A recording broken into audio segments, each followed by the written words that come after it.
The saddest thing about betrayal is that it never comes from your enemies. It comes from those you have faith in. Some of the most poisonous people come disguised as friends and family. My motto has always been to protect the oppressed, even if he is my enemy. But I will never forgive the traitor, even if he is my friend. Now, shall we begin? Yeah. You're quite emotional about that.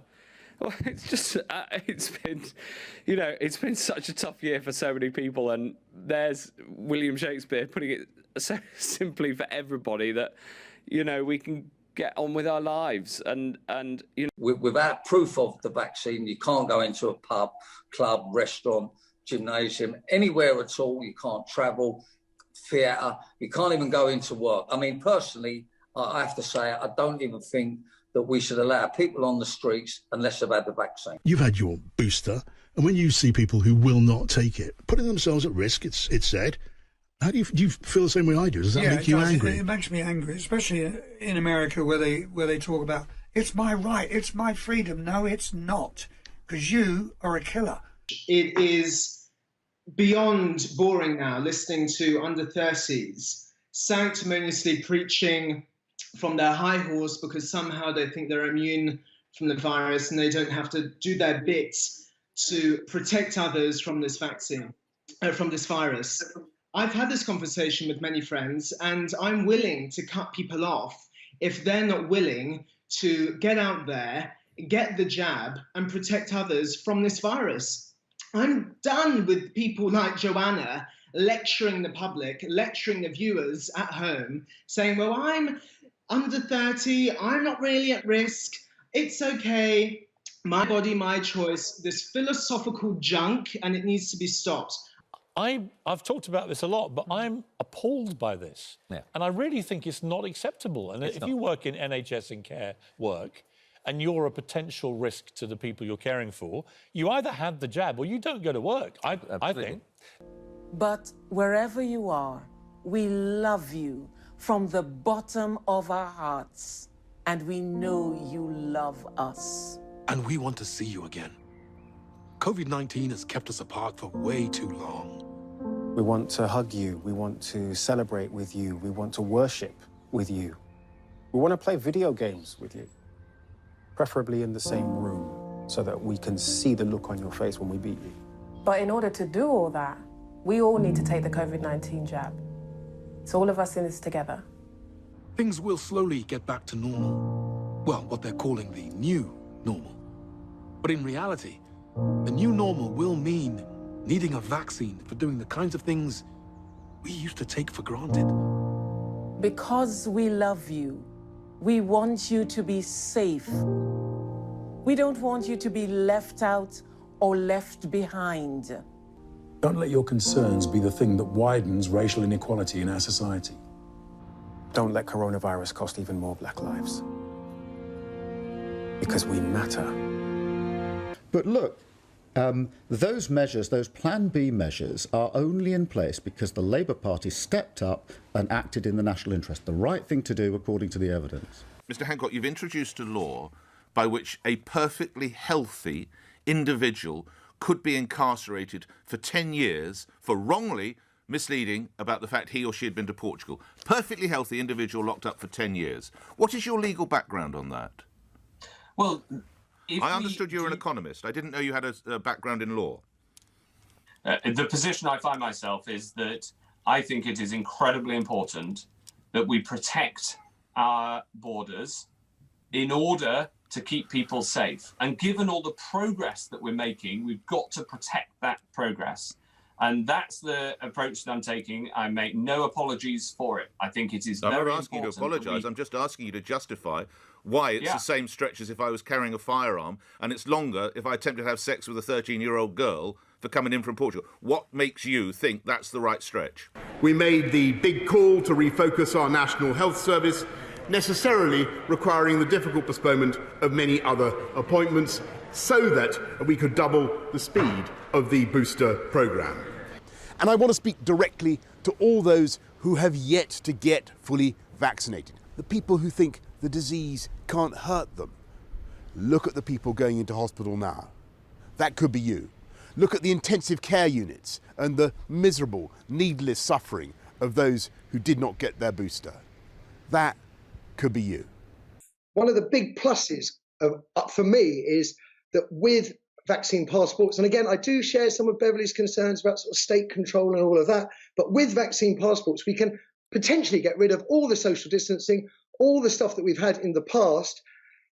That's the way forward for me. I think that would benefit the hospitality industry far more than just opening the doors, but introducing all the restrictions we've had in the past. It just doesn't work. There is no such thing. Herd immunity without vaccination is the strongest survive. You are literally saying, let weak people die. That is what you are saying. There is no herd immunity without vaccination. As we said last week, we do reserve the right to mandate certification at any point if it's necessary to reduce transmission. And I should serve notice now that by the end of September, when all over 18s will have had their chance to be double jabbed, we're planning to make full vaccination the condition of entry to nightclubs and other venues where large crowds gather. Proof of a negative test will no longer be enough. And it'll surprise no one to learn that I will not be joining in the libertarian pile-on against scientists, led by people who, I have to say, even in these circumstances, in a chamber this small, still do not use face coverings. There has been a campaign via, I think, the Daily Telegraph newspaper, where the former Prime Minister, even the former Prime Minister, said that you should improve testing at airports, or indeed put testing in at airports, and we don't. Why not? The challenge is that the false positive rate is very high, so only 7% of tests will be successful in identifying those that actually have the virus. So the truth is, you can't just rely on that. And in fairness, I don't think those advocating it think that you can. People have got to understand vaccination is going to be, in the end, your route to liberty. Frankly, if you're not vaccinated at the moment and you're eligible and you've got no health reason for not being vaccinated, you're not just irresponsible. I mean, you're an idiot. We're going to move to a situation where, to protect the health system, we're going to lock out people who are not vaccinated and can be. If you're making the choice not to get vaccinated, then you're making the wrong choice. You're making the wrong choice. And for safety's sake, and back to that point about how much work our nurses have to do, as this becomes absolutely a pandemic of the unvaccinated and we open everything up, it's not going to be safe for people who are not vaccinated to be roaming around the place spreading the virus. That's what they'll be doing. We need to make it clear to them that the vaccine is the ticket back to pre-pandemic life.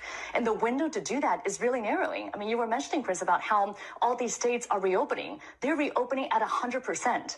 And we have a very narrow window to tie reopening policy to vaccination status. Because otherwise, if everything is reopened, then what's the carrot going to be? How are we going to incentivize people to actually get the vaccine? So that's why I think the CDC and the Biden administration needs to come out a lot bolder and say, if you're vaccinated, you can do all these things. Here are all these freedoms that you have.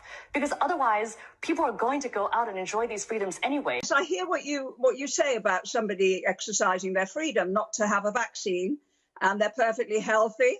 I don't want them sitting next to me in the theatre. I don't want them standing next to me at the theatre bar. I don't want them next to me or anywhere near me or even in the same carriage on the train. So, they can exercise their freedom by staying at home. If you're willing to walk among us unvaccinated, you are an enemy. Those who haven't had jabs but could have jabs need to have a badge saying unjabbed. Really? Yeah. Emmanuel Macron said his government's vaccination strategy was to piss off the unvaccinated by continuing to make daily life more difficult. In an interview with the French newspaper Le Parisien, he is quoted to have said, "I'm not about pissing off the French people, but as for the non-vaccinated, I really want to piss them off. And we will continue to do this to the end. This is the strategy." We've tried the education, we've tried the carrot, we now move to the stick. If it takes time to find people, great.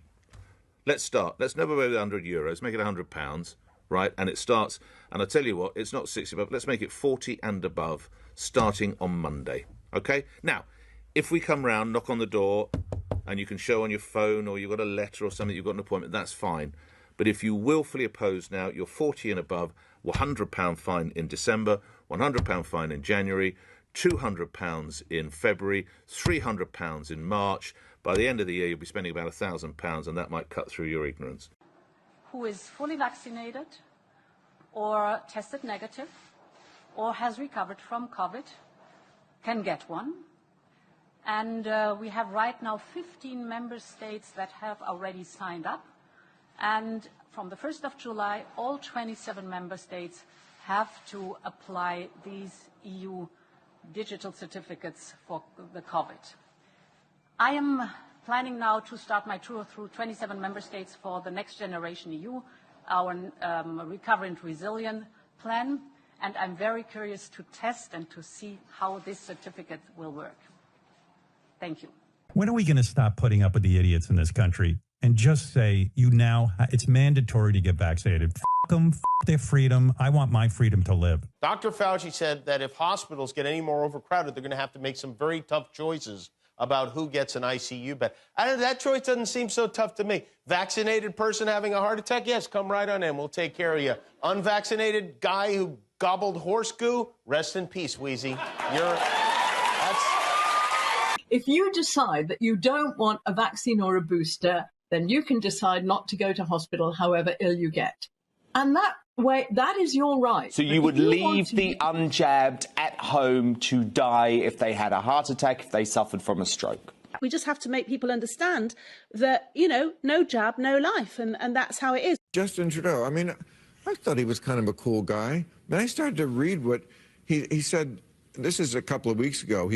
Or maybe this is September, but he was talking about people who are not vaccinated. He said they don't believe in science. They're often misogynistic, often racist. No, they're not. That was not smart of him at all. Right. He said, but they take up space. And with that, we have to make a choice in terms of a leader as a country. Do we tolerate these people? It's like, tolerate them. Now you do sound like Hitler. If you don't want to get vaccinated, that's your choice. But don't think you can get on a plane or a train besides vaccinated people and put them at risk. Third, Mr. Speaker, we'll be backing this new system with strong enforcement of both home quarantine and hotel quarantine. People who flout these rules are putting us all at risk.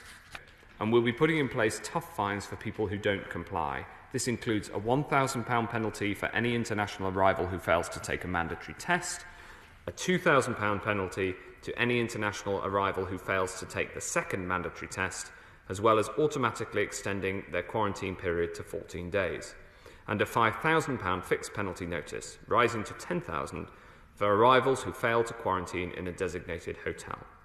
We're also coming down hard on people who provide false information on the passenger locator form. Anyone who lies on the passenger locator form and tries to conceal that they've been in a country on the red list in the 10 days before arrival here will face a prison sentence of up to 10 years. These measures will be put into law this week, and I've been working with the Home Secretary, the Border Force and the police to make sure more resources are being put into enforcing these measures. I make no apologies for the strength of these measures. The new measures build on the tough action that we've already taken. It is, of course, illegal to travel abroad without a legally permitted reason to do so, so it's illegal to travel abroad for holidays and other leisure purposes. For the minority who are travelling for exceptional purposes, they will be subject to a specific compliance regime and end-to-end checks throughout the journey here.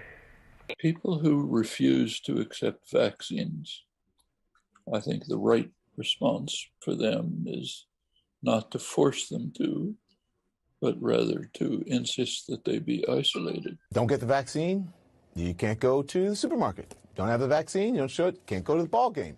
Don't have the vaccine, can't go to work. You don't have the vaccine, can't come here. No shirt, no shoes, no service. That's where I think we should be right now. We have to stop coddling the morons who will not get the shot. We start by calling them what they are. They are all snowflakes and cowards and idiots and losers.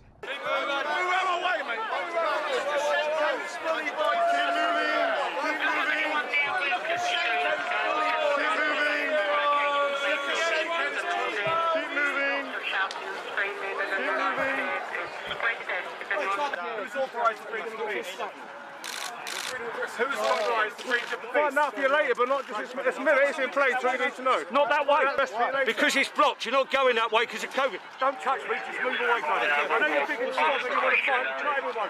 Otherwise, dismiss anything else. We will continue to be your single source of truth. We will provide information frequently. Stay local and do not congregate. Don't talk to your neighbours. Please keep to your bubbles.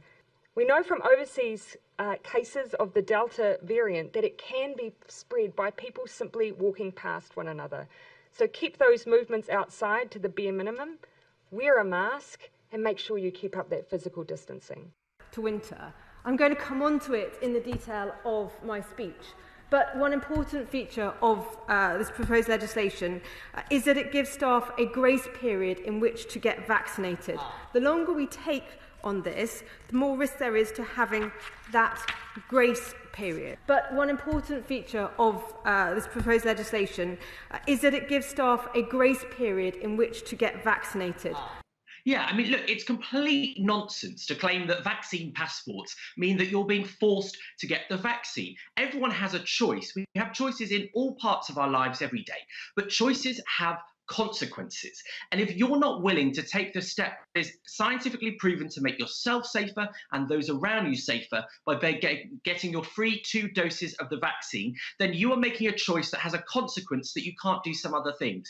And I think it's fair enough that the government has said they'll wait till September, because that's when everyone aged 18 and over will have had the chance of their second dose. So people that refuse to get that, for me, those people are selfish, they're dangerous, and I dare say they're a bit stupid, because I can't understand why you would turn down your vaccine, and I don't think that they should be able to lead their lives as normal when they're putting other people at risk. And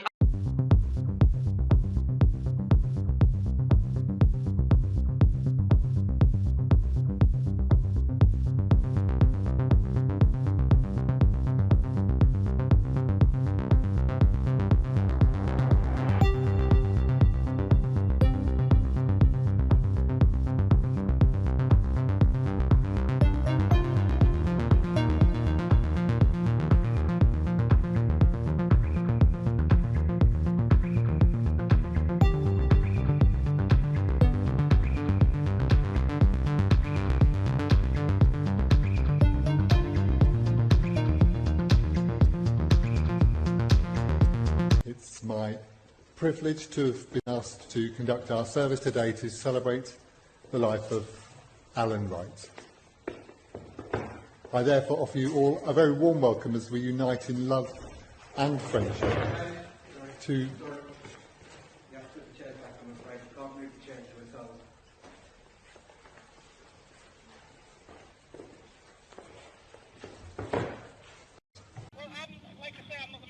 You're not the manager, but I mean, I'm reporting. Hang on a minute, just a minute before you go. I am asking you. I want this doctor. Hang on a minute. Don't take her away. Hey, don't take her away. Don't take her away. Don't take her away. You absolute. Oh God. Hi.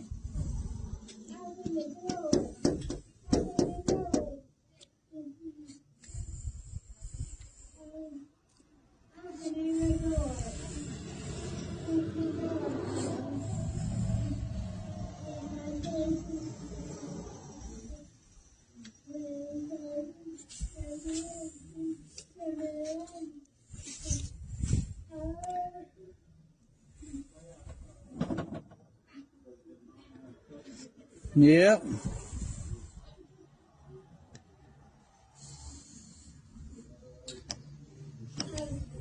It's okay.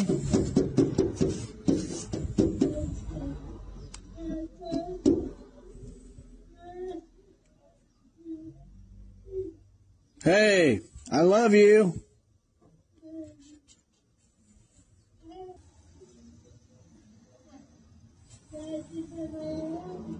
I wish.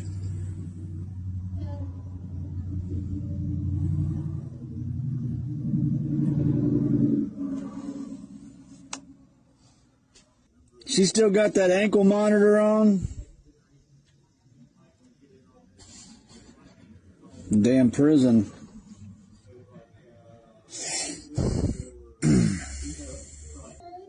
I know, Mama. Sickening. I love you.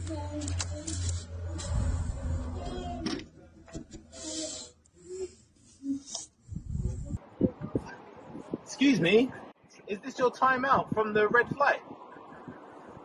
Is this the timeout from the red flight? What? How much time do you get? How much do you get? Half an hour? Okay. A couple of times a day you can. You get escorted up. It's based what? The security on every floor. You're joking. There's full security on every floor. Security on every lift. There's 20 to 30 security guards in the lobby, so you can't get out. Wow. And you're social distancing here. Exercising. No, excuse me. He can't speak to us. It's his right. They are not prisoners. I'm having a conversation with him. No, I'm talking to him. You don't need permission. We're outside. We're outside. Permission? Dude, I don't need your permission to talk to somebody across the fence. No, you don't. Permission. I do not. No, our rights. I can talk to whoever I want to talk to. Yes, I can. Yes, I can. You don't find out. Before I record you. Before I record you. Please find his name. This is wrong. You cannot tell him who he can and can't speak to. We don't need to go anywhere. We're having a discussion. Thank you. Now you understand, right? My goodness. Okay, and that's the £1,700 you pay. 50. Okay. We're so sorry. Have a good one. Take care. You too. Bye bye. And it's interesting to note, really, that Mr. Djokovic thinks it's okay for sports spectators, all his fans, to take the vaccine that allows him to get back to play the sport in front of them and earn millions again. It's okay for him to have them take the vaccine, but the vaccine is not okay for him. I think it's very important for people to grasp what an amber list country is. It is not somewhere where you should be going on holiday. But let me be very clear about that. And we will continue to take very, very draconian action in respect of all. Look, as a doctor, I have to ask the question, is a holiday really important and essential in a global pandemic? It really isn't. Well, it's a luxury. It's something that you can do without in order to preserve life. I think Spain are worried because of infection rates. They're worried about their health services being overwhelmed. And they want the message to be out there that even on a beach, if you're looking at those pictures that we've just seen, if you're on a crowded beach, there's a risk of transmission. And in theory, if you go swimming in the sea, you should be wearing a mask. Let me be clear. If you're in a state where hurricanes often strike, like Florida or the Gulf Coast or into Texas, a vital part of preparing for hurricane season is to get vaccinated now. Everything is more complicated if you're not vaccinated and a hurricane or a natural disaster hits.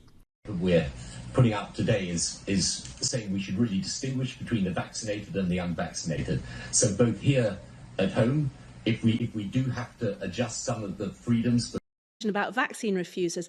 They're selfish, morally repugnant, irresponsible people who are enjoying their freedom because the rest of us are being vaccinated. All these vaccine refusers, their kids are going to school, they're going to hairdressers, they're coming into studios like this. Why? Because the large part of the population are being vaccinated. If we weren't vaccinated, if we didn't all have skin in the game, we'd all be mothballed. So it's all very well rolling your eyes. Fully vaccinated foreign nationals. Fully vaccinated Americans. Those are the people who are allowed to come to Canada right now.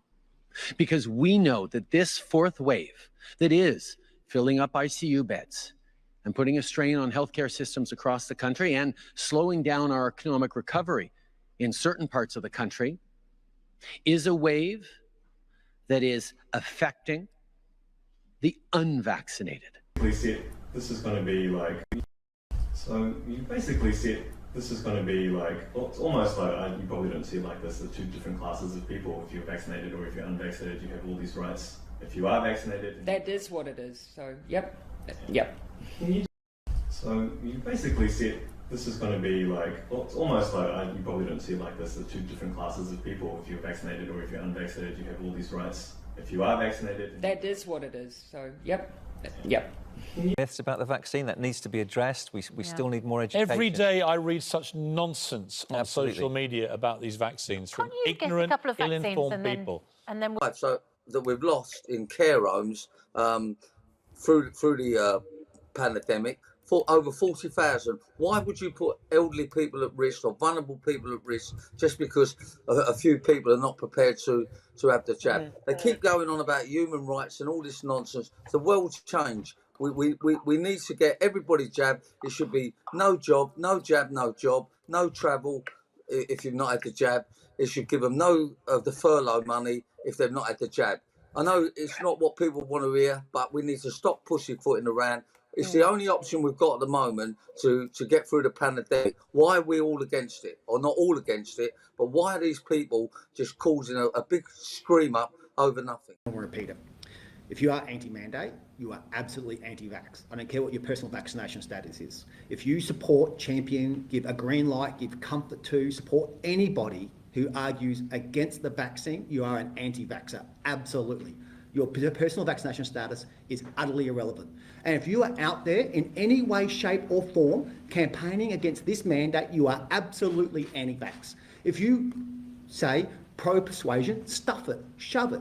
We are absolutely going to make sure as many Territorians as possible are vaccinated. That is our best protection against this thing. And if you look at the Doherty modelling, it's only come out since, that says if you double dose 80 in remote communities, 5 and up, I think you'll see our vaccine mandate is absolutely crucial to protecting lives, particularly Aboriginal lives.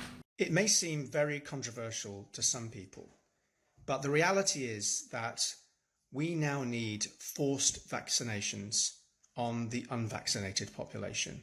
If not now, at some point over the next year, we are going to have to use force to vaccinate those who would otherwise delay and make impossible the herd immunity that we so desperately need.